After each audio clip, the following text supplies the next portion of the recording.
Latest ആയിട്ടുണ്ട് ഈ Angel baby ഉണ്ടെങ്കിൽ തൻ്റെ ഇൻസ്റ്റാഗ്രാമിൽ ഒരു വീഡിയോ പോസ്റ്റ് ചെയ്തിട്ടുണ്ടായിരുന്നു. തനിക്കുണ്ടായ ഒരു ദുരനുഭവത്തെക്കുറിച്ചുള്ളൊരു കാര്യമായിരുന്നു. ഇത് കണക്ക് ബസ് യാത്ര ചെയ്തപ്പോൾ അടുത്തിരുന്ന ഒരു യാത്രക്കാരനുണ്ടെങ്കിൽ അനാവശ്യമായിട്ടുള്ള രീതിയിൽ നോക്കുകയൊക്കെ ചെയ്തു.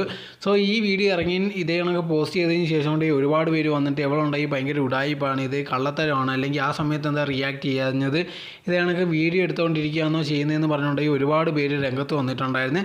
ആ സമയത്ത് ഇതേ കണക്ക് ഇപ്പോൾ ലേറ്റസ്റ്റ് ആയിട്ടുണ്ടെങ്കിൽ ഏഞ്ചൽ ബേബി പറഞ്ഞൊരു കാര്യം എന്ന് പറഞ്ഞാൽ താൻ ആ സമയത്ത് തന്നെ റിയാക്ട് ചെയ്തിട്ടുണ്ടായിരുന്നത്, തൻ്റെ കയ്യിലുണ്ടായിരുന്ന ഇതേ കണക്ക് മുട്ടുപിന്നൊക്കെ വെച്ച് കുത്തിയൊക്കെ ചെയ്തിട്ടുണ്ടായിരുന്നു. അങ്ങനെ ഇരിക്കുന്ന സമയത്തുണ്ടെങ്കിൽ അടുത്തൊരു സ്റ്റേഷൻ ഇതേ കണക്ക് ബസ് സ്റ്റോപ്പ് എത്തിയപ്പോഴത്തേക്കുണ്ടെങ്കിൽ അയാൾ ഇറങ്ങി പോവുകയാണ് ചെയ്തതെന്നുള്ള രീതിയിൽ പറയുന്നുണ്ടായിരുന്നു.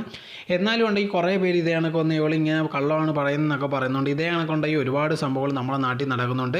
ഇപ്പോൾ രണ്ട് ഭാഗത്തും തെറ്റുണ്ട്, ഇല്ലെന്നും പറയുന്നില്ല. ഈ കാര്യത്തിലല്ല ഞാൻ പറയുന്നത്. ചില സമയങ്ങളുണ്ട് ചിലർ കള്ളത്തരമൊക്കെ പറയും, ഇങ്ങനെ സംഭവിച്ചിട്ടുണ്ട് അല്ലെങ്കിൽ ഇങ്ങനെ എന്നെ ചെയ്യുന്നതൊക്കെ പറഞ്ഞ്. പക്ഷേ ചില സമയങ്ങളിലുണ്ടെങ്കിൽ ഈ സ്ത്രീകൾ പറയുന്നത് കറക്റ്റായിട്ടുള്ളൊരു കാര്യം കൂടിയായിരിക്കും.